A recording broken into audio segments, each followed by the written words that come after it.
በተያያዘው በጀት ዓመት በመዲናዋ የአደጋ ተጋላጭነትን ለመከላከል የተሰሩ ስራዎች ተገመገሙ።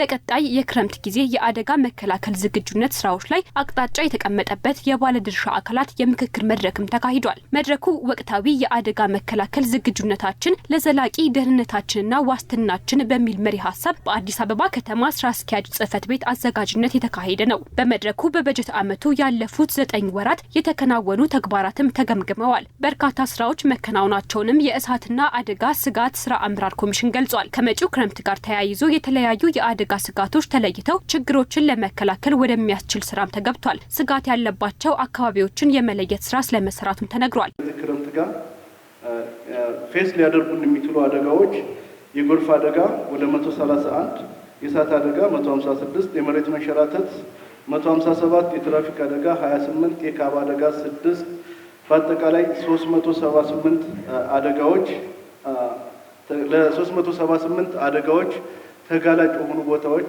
የተለዩበት ሁኔታ አለ ማለት ነው። የመሬት መንሸራተትና ጎርፍን የመሳሰሉ የሰው ሰራሽና የተፈጥሮ አደጋዎች ስጋት ይኑር እንጂ ችግሩን አስቀድሞ ለመከላከል በስፋት እየተከናወነ የሚገኘው የኮሪደር ልማት ከፍተኛ አበርክቶ እየተጫወተ ስለመሆኑ የመድረኩ ተሳታፊዎች ገልጸዋል። በተጨባጭም ጭምር የመሬት መንሸራተት የነበረበት የጎርፍ ስጋት የነበረበት ድጋፍ ግንብ ጭምር ለመስራት እቅድ ያዝንበትን ጭምር በኮሪደሩ መልስ አግኝቷል። በወንዝ ዳርቻው መልስ አግኝቷል ማለት ነው።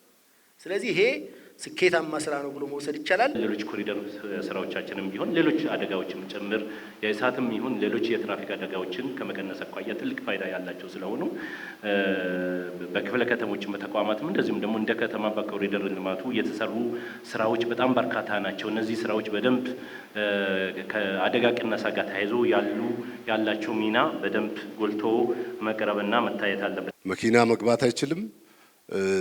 እዛ አካባቢ መንገዶችም በተደጋጋሚ ቦታው መስራት የሚችሉትና የሚገባቸውም እነሱ ናቸው።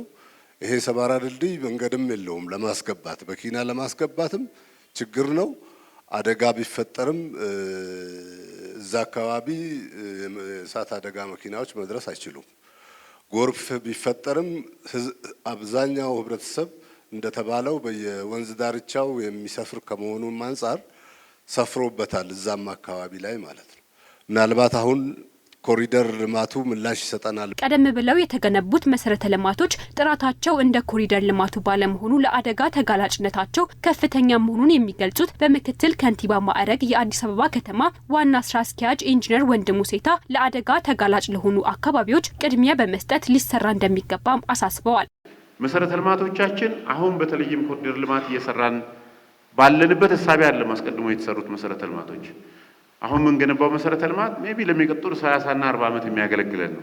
አስቀድመን የገነባነው መሰረተ ልማት ግን በዛ ሐሳብ የተገነባ አካል መሆኑ ጋር ታይዞ አሁን ከገነባነው መሰረተ ልማት ጋር ኮምፓቲብል ባለመሆኑ ምክንያት የሚፈጠሩ ችግሮች ካሉ በጊዜ አይደንቲፋይ አድርገን እነዚህን ሊንክ ማድረግ መሰረተ ልማቶቻችን ይመጠገን ተጋላጭ በሆኑ ቦታዎች ላይ ያሉ ነባር የድጋፍ ግንቦች ካሉ እነዚህ የድጋፍ ግንቦች አሁን ያሉበት ሁኔታ አሴስ አድርጎ በአግባቡ ጥገና የሚያስፈልጋቸውም ከሆነ እንዲጠገኑ የማድረግ ከዛም ባለፈ ደግሞ ተጨማሪ አደጋ መከላከል መሰረተ ልማቶች የሚያስፈልጉም ከሆነ ለይቶ በጊዜ መስራት ያስፈልጋል። የሰው ሰራሽና የተፈጥሮ አደጋዎችን የመከላከሉ ስራ ለአንድ አካል የሚታው ሳይሆን ሁሉም በኃላፊነት ሊሳተፍበት እንደሚገባ አጽንኦት ተሰጥቷል። ይህ ስራ ለአንድ ተቋም ብቻ ምንተው ስራ አይደለም።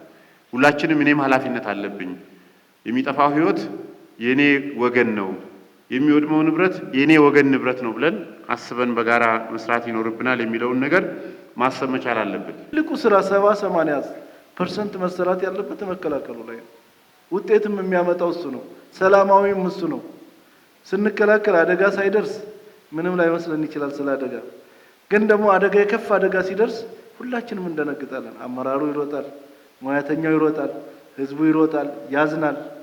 የዛን እሩብና የዛን ግማሽ ግን መከላከሉ ላይ ብንሰራ እጃችን ላይ ያለውን አክሰስ ብንጠቀም ብዙ ነገር መውጣት መሻገር እንችላለን።